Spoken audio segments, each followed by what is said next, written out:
All right, guys, so initially I was gonna pack in a bunch of interior work with the long tube install on this car, but you know what? I'm gonna separate the video up because I feel like people who wanna know about long tubes and aftermarket heads might be a different crowd than the individuals looking to, restore and clean up some interior items. So where this video was going is gonna get circled back, and we're gonna focus on long tube headers that work with GT40-P heads. Now, GT40-P heads, guys, the spark plugs are on a different angle than the traditional 3-bar. So where you're used to that spark plug kind of being out on an angle like this, they're pretty much coming out straight out of the head. And that angle makes for a serious challenge when it comes to your spark plug wire selection and just being able to have access to the spark plug. So you guys are gonna see firsthand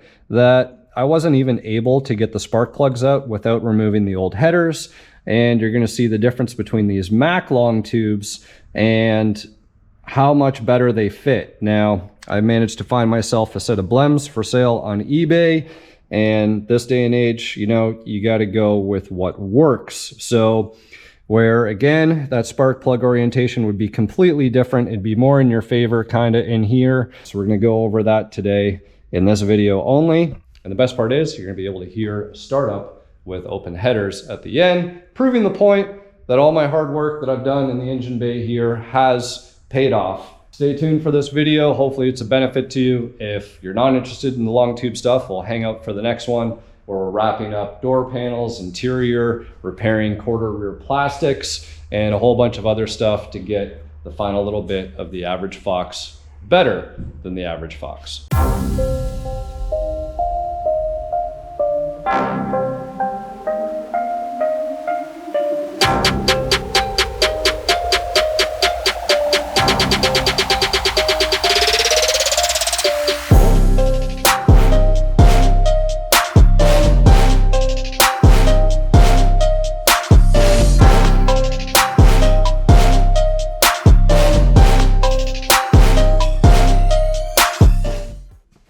All right, guys, pulling out these headers here.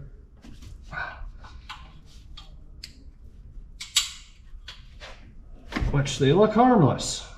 Honestly, they look like, who wouldn't want a set of nice long tubes on their Foxbody? But you just wait until I show you what that tube looks like there once we manage to get this out. My next question is, am I gonna be able to get it out?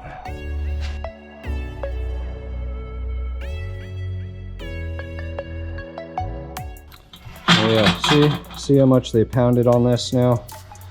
Like, it's not the worst thing in the world, but the reality is there's no way you could get a spark plug socket on there. There's no way you could get a spark plug boot on there properly. So let's see what happens when we try and snake one of these new Mac long tubes in there. All right, guys, you can see there's a couple little dents that came with these, and really can't complain just because, well, they were available because you can't find them anymore. But a few little, call them blems, nothing near like what the other ones were. And these are actually 1 3/4. So we actually have a larger pipe. We have lots of clearance against the frame rail here. We have clearance around the K-member motor mount meeting location there. And I snaked it right up in here. I'm pretty sure be able to service the starter without having to move the long tube as well, which is really good news. We haven't been featured on video for a while. They can see you smiling from underneath the car.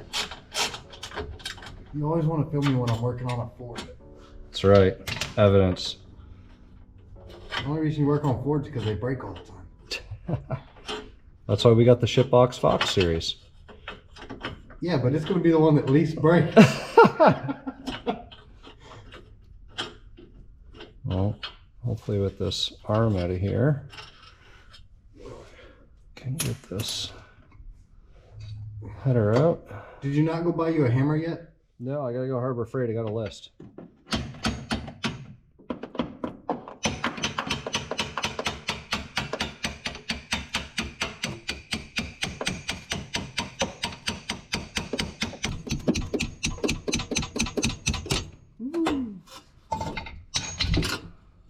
So there we have it, folks. Got the Mac headers installed. Not only do they look great, but we have all the access in the world to be able to get at the plugs. And the reality is, I could probably pull all the plugs out now and finally do my compression tests that I was trying to do in the last video. All right, so not only did I get all the plugs out in like 2 minutes, look at this. We got auto lights and we got some NGKs. I have a feeling that the auto lights are the ones that were in here from before. Not sure if you guys can see that, but there's hardly any electrode left. So they probably only changed the plugs that they had access to and left the old ones. Unreal. 2 NGK.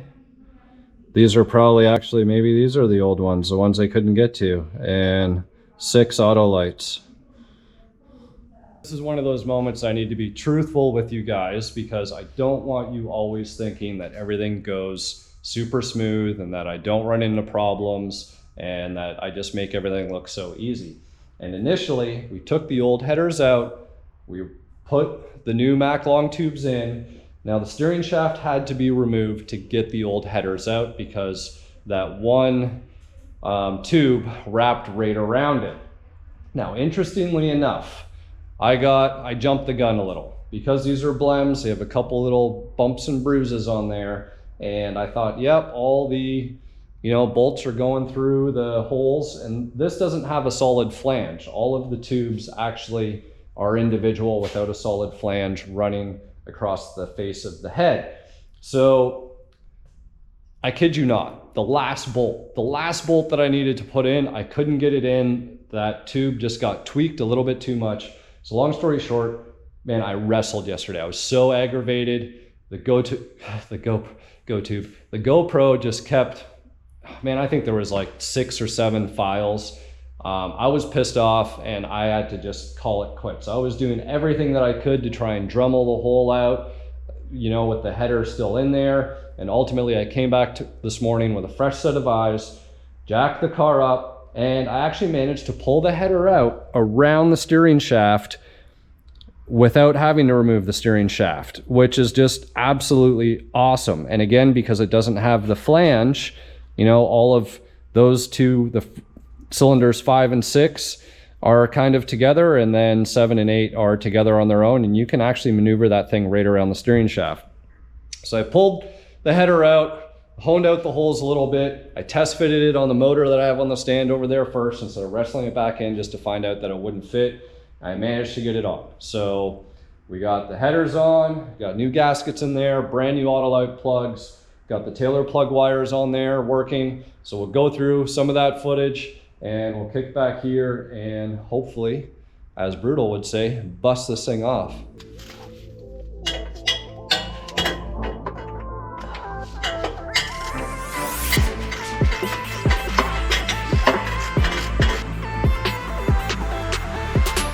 Okay guys, get the new high torque mini starter bolted in here. You can see there's a good amount of clearance between the long tube headers, more room, can actually get sockets and wrenches. The tubular K member does help out there. And just to give you guys a comparison, here's the Big Daddy that would have been in there. You can see how substantially larger this is. Now this still would have cleared the long tube, but the distance from here pretty much would have been right on the body of the starter. What we want to do is eliminate heat soaking this guy, which ultimately results in difficult hot starts. So this is going to be a nice little upgrade here. I did actually re-torque down all the oil pan bolts. There's a lot of kind of leaking oil underneath this car. Trying to do this without looking because I really don't want stuff in my eyes. But yeah, it was a little oily under here. I thought it was the rear main seal. However, when I had the valve covers off, it looked like, they weren't on very tight. Oil pan bolts all needed to get torqued down again. And guys, really important after you put your motor together, get all your gaskets on and everything, just, after a couple 100 miles, re-torque everything.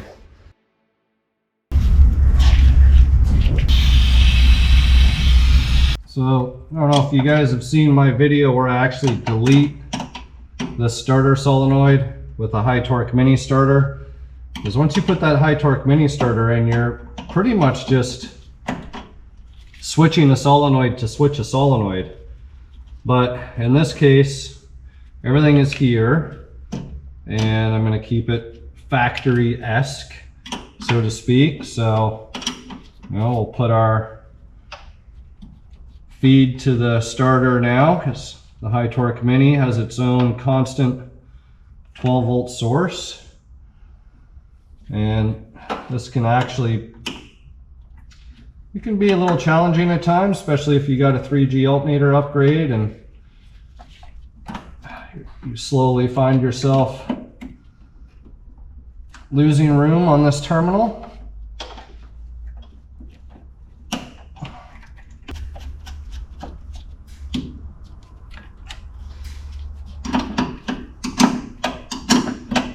Guys, so right now we're running just the long tubes. I haven't torqued them down yet. And here's the mid pipes, if you will, mid pipe slash flow tube. And it was just straight, no X, no H, no nothing. Looks like some nice pipe, not so nice pipe, but I guess it was solid, all one piece. It was doing its job. We'll have to see if we'll go with an H or an X. I'll reach out to David, see what he wants to do there. But for now, I'm gonna go ahead and finally start doing this compression test. And I've disconnected the fuel pump relay, coils off. In fact, I'm just gonna leave the ignition off. I'll make sure it's in neutral. We'll just be jumping it at the solenoid here, and we'll take all our readings and see how all the numbers look.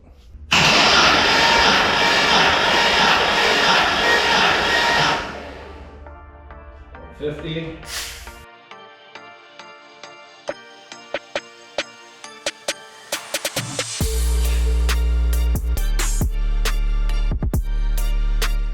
All right, so the results of the compression test are in.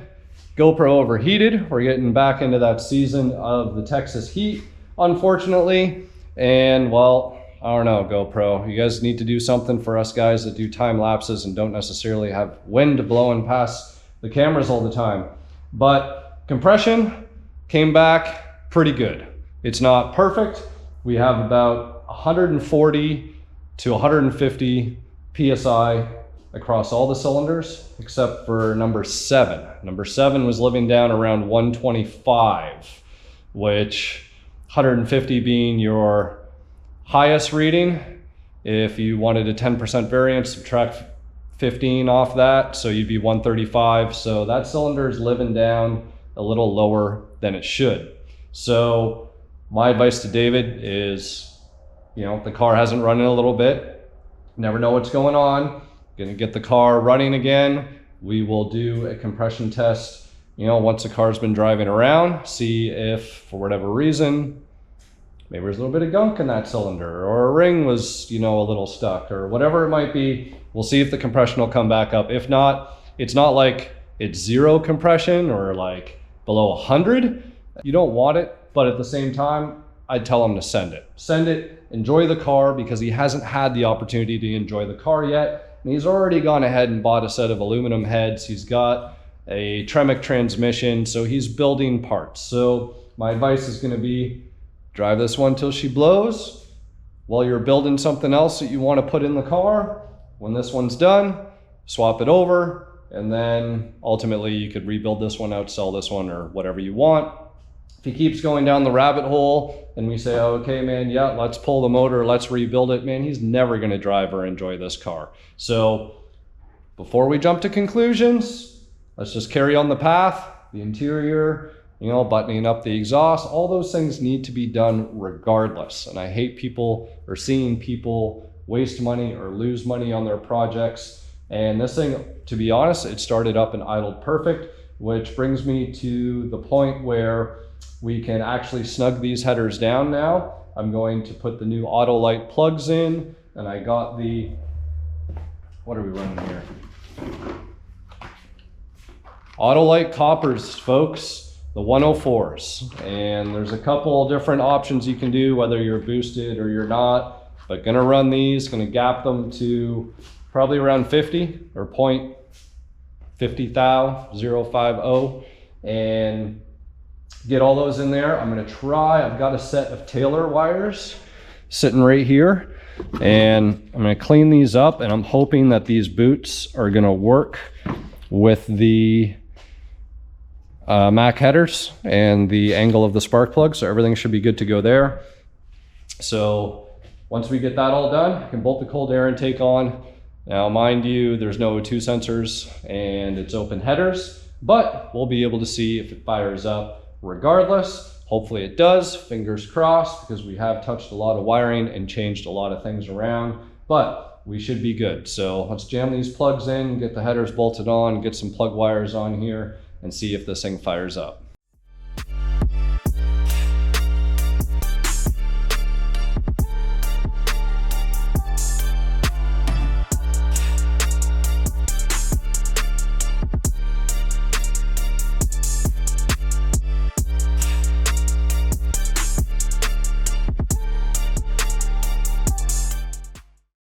All right, we've almost got this engine bay completely wrapped up. Got the Mac long tubes installed, got our new spark plugs in there, went to a Taylor wire with the 45-degree boot, and things fit, no touching, easy access to the plugs, and I couldn't really be happier with the setup that we managed to find. The headers do have a couple blems on them, but this day and age you can't find Mac headers. So the result is, if you have GT40-P heads, you want long tubes and you want clearance, get yourself a set of Mac long tubes if you can find some. So last couple things, just need to hook up, get a new hose up to the throttle body there, need the right coolant temp sensor because they sent me the wrong one, and we need harness extenders for the O2 sensors because the bungs are down further back towards the transmission versus the old ones, which were a little bit closer and the factory wires would reach. So with that said, got the cold air intake hooked up, belt is back on, put a new tensioner on there, and ground off the little nipple so that we could get a better position on it to get a little bit more tension on the belt, because this does have power steering delete with a manual rack. So now I should be able to fire this thing up. Just gotta plug the fuel pump relay back in, obviously put some power here, hook up our S terminal on the starter solenoid, and it should be good to go. It might not idle. It might okay in open loop just because it's cold and hasn't started for a while, and be interesting to see, just make sure that I got the firing order right. We'll see when I go to ultimately fire this thing up, and hopefully it starts.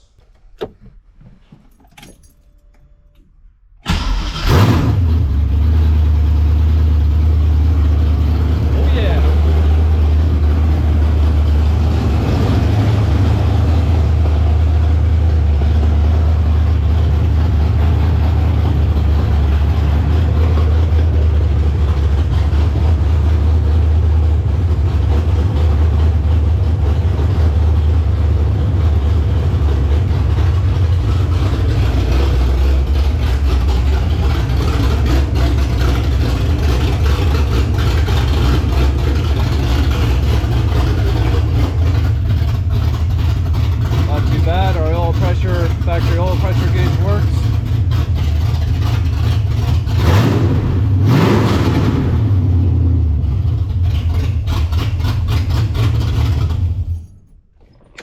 Man, this car sounds good. So really happy with that. Just need to get that temperature sensor done. We'll get that emission hose hooked up from the valve cover, and that's pretty much going to button up the engine bay. So I really hope that this video is going to help somebody out there that is trying to figure out a long tube GT40-P head solution. I have to stress this, guys. P heads, they have the angle of the spark plug. That is different. If you have normal GT43 bars, you're not going to be running into these issues. But Mac, if anybody from Mac is listening, or somebody knows how to potentially, I don't know if these things are patented, but somebody needs to come up with a design like these headers, because let me tell you, they fit really, really nice. So I hope you guys enjoyed this video. Hopefully you enjoyed the open exhaust first fire up of this car. course, it's been running before, but first fire up with the new long tubes and no H-pipe. And next is going to be to sort out, I actually have a long tube H-pipe in the back of the Lightning that came with some other parts that I got. Just going to need to get some different flanges put on the bottom because I believe the Mac have more of a ball flange style. I need to double check that, but either way, we'll get the exhaust sorted out, and that's going to wrap it up for the motor. Now can get back to the final interior wrap-up items of this car and the little tidbits, and that's going to be the last and final episode of the Average Fox wrap-up, with except maybe there'll be a final reveal. So maybe 2 more episodes of this car, and we'll go from there. So thanks again, as always, for tuning in. We'll see you here next time on the Infamous Project.